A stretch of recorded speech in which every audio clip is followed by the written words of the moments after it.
Hello, my name is Avery Taylor, and today I'll be giving you 10 players who will regress in 2024, as well as one bonus player who won the award for being the best in position. This video is in no way hate towards any of these players, just simply my opinion on who won't perform well in 2024. If you enjoy this sort of content, please be sure to subscribe, and as always, let's get right into it. Let's start with a juicy one. Corbin Carroll, reigning Rookie of the Year for the Arizona Diamondbacks. Carroll was one of the hottest prospects entering the 2023 season, and he delivered, hitting 25 bombs, stealing 54 bags, and helping the Diamondbacks to a World Series. People are expecting Carroll to continue his trajectory, with him currently 8th in odds to win the National League MVP, but I'm not so sure. Carroll has his definite skills, and his speed covers up a lot of the holes to his game. Carroll doesn't do a great job getting consistent hard contact, with his hard hit percentage, sweet spot percentage, and barrel rate right at average to below average. Carroll's walk rate and strikeout rate aren't necessarily eye popping either, and he does a lot of things at an above average rate, not an elite rate like his 868 OPS would indicate from last season.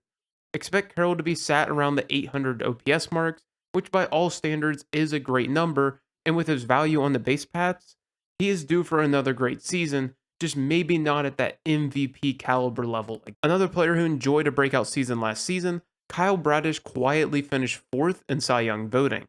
Bradish made some incredible adjustments heading into the 2023 season, heavily leaning on his slider and mixing in his other pitches quite more, limiting walks and striking out more batters. Unfortunately, the expected numbers do not love Bradish in the same way. Bradish allows a lot of hard contact, being well below average in average exit velocity and hard hit percentage, all while not being able to get a lot of swing and miss. Bradish's saving grace is he is able to get that contact onto the ground, which can mitigate that hard contact. However, with so little swing and miss, I would expect his ERA to be much closer to expected values in the high threes, which leaves him much more close to a league average pitcher. Another player who enjoyed a career year last season was Eduardo Rodriguez, who is in a contract year with the Detroit Tigers, and he made the most of it. Rodriguez pitched to the tune of a 3.3 ERA over the course of 152 innings, striking out 8.4 batters per 9 innings while walking 2.8. And off the back of that, he received a massive contract from the Arizona Diamondbacks. The problem is, I'm not so sure that that success is so replicable.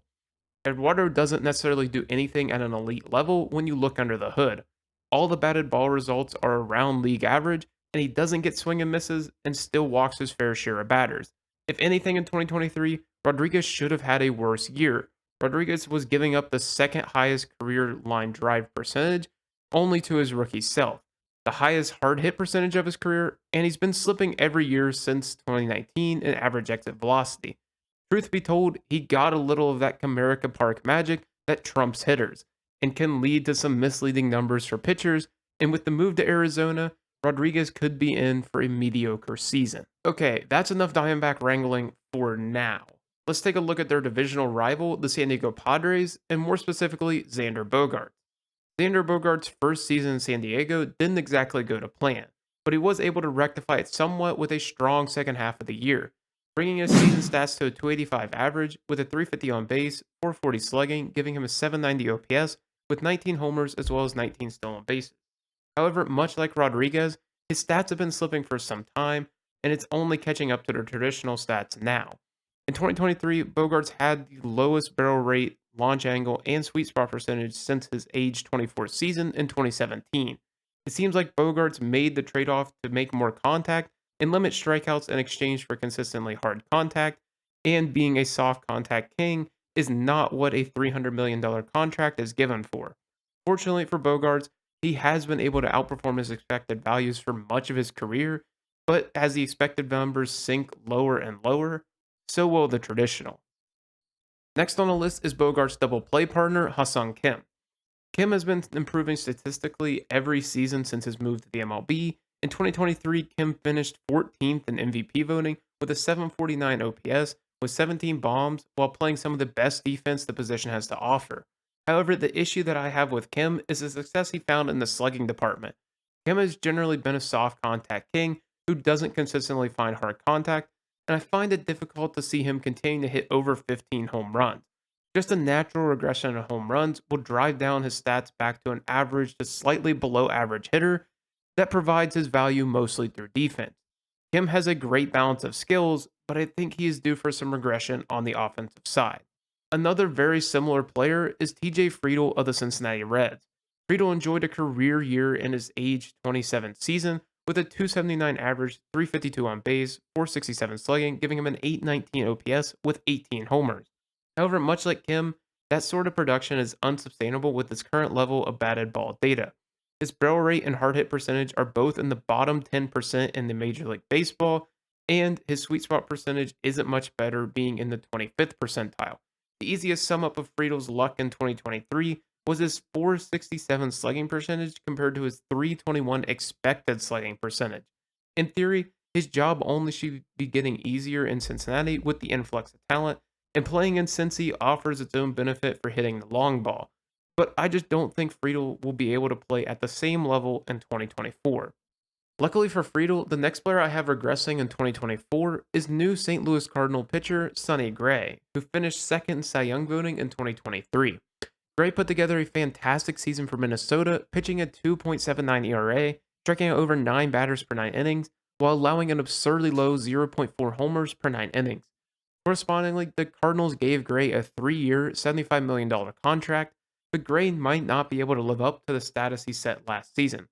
Starting with the absurd home run rate, Gray is a career ground baller, being able to entice contact into the dirt.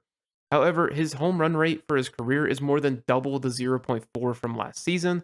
To go along with the normal increase in homers, a lot of Gray's core statistics have been slipping since his 2019 season, with his strikeout rate, hard hit percentage, sweet spot percentage, and barrel rate all being in significantly worse spots than they were in his last All Star season. Luckily for Gray, he's been able to outperform his expected stats for the majority of his career. However, Gray is due for some natural regression next season and probably will not be vying for the Cy Young. Another player I don't think will be contending for the Cy Young is Zach Gallen of the Arizona Diamondbacks. Diamondback fans, I promise this is the last D-backs player on the list. Gallen, for the most part, has been fantastic during his time in the majors, finishing third in the Cy Young voting last season. In that season, he pitched over 200 innings with a 3.47 ERA, striking out 9.4 batters per 9 innings, and helped the Diamondbacks get to the World Series. However, we already saw those numbers slip from his 2.54 ERA in 2022, which was predictable from his underlying stats, and those same numbers are saying he should only continue to slip. Gallen's issue is he allows a lot of hard contact while not being a ground ball pitcher to help mitigate some of that. Gallen's saving grace last season was his relatively low walk rate, which to his credit has gone down every season of his career.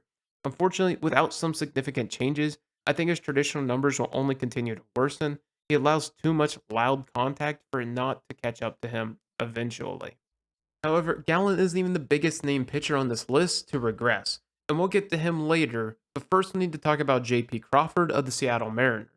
Crawford very randomly became a much better hitter in his 7th season in the league. During his age 28 season, he hit 266 with a 380 on base and a 438 slugging, giving him an 818 OPS with 19 homers. Much like some of the other players on this list, Crawford has been a career soft contact king. He simply doesn't hit the ball very hard, and while he did improve in some regard in 2023, it wasn't enough to constitute the 19 homers he hit. Luckily for Crawford, Seattle fits his pull happy approach well when he tries to hit for power. But even with that in mind, the numbers are not sustainable for how weak of contact he gets. Before we get to the final bonus player, let's talk about our last hitter of the video, who has a very similar story to Crawford. Isaac Paredes enjoyed a breakout season, selling his soul to be a pull hitter. I mean, just look at this hit chart. In 2023, Paredes hit 250 with a 352 on base, with a 488 slugging, giving him an 840 OPS, and very quietly hit 31 home runs. The problem is he doesn't hit the ball very well at all. He is sat at the 6th percentile in hard hit percentage, 26th percentile in barrel rate, 13th percentile in average exit velocity. He does a good job of walking and doesn't have much swing and miss to his game, so there is something there, but 31 bombs shouldn't be sustainable. But maybe it's just some of that Rays breaking baseball again. Now it's time for the bonus player of the video, former Ray and 2-time Cy Young Award winner Blake Snell. Snell enjoyed an incredible 2023, pitching to a 2.25 ERA, striking out 11.7 batters per 9 innings, and led the league in limiting hits per 9 innings with an astounding 5.8. However, Snell was very far off his career average when it comes to the type of contact he allows. Normally, Snell is a dual edged sword where he allows a lot of hard contact, but will also strike out a ton of batters. But in 2023, that just simply wasn't the case. Even when batters were able to make contact, they just didn't find great results, and I don't think that's very replicable. I expect his batted ball data to return to where it was, and that will drastically change his numbers. With more hits coming into play, his extremely high walk rate will also come into play more, which could spell disastrous at times. Snell is very hit or miss, and that could be a part of the reason for the delayed signing to a major league team.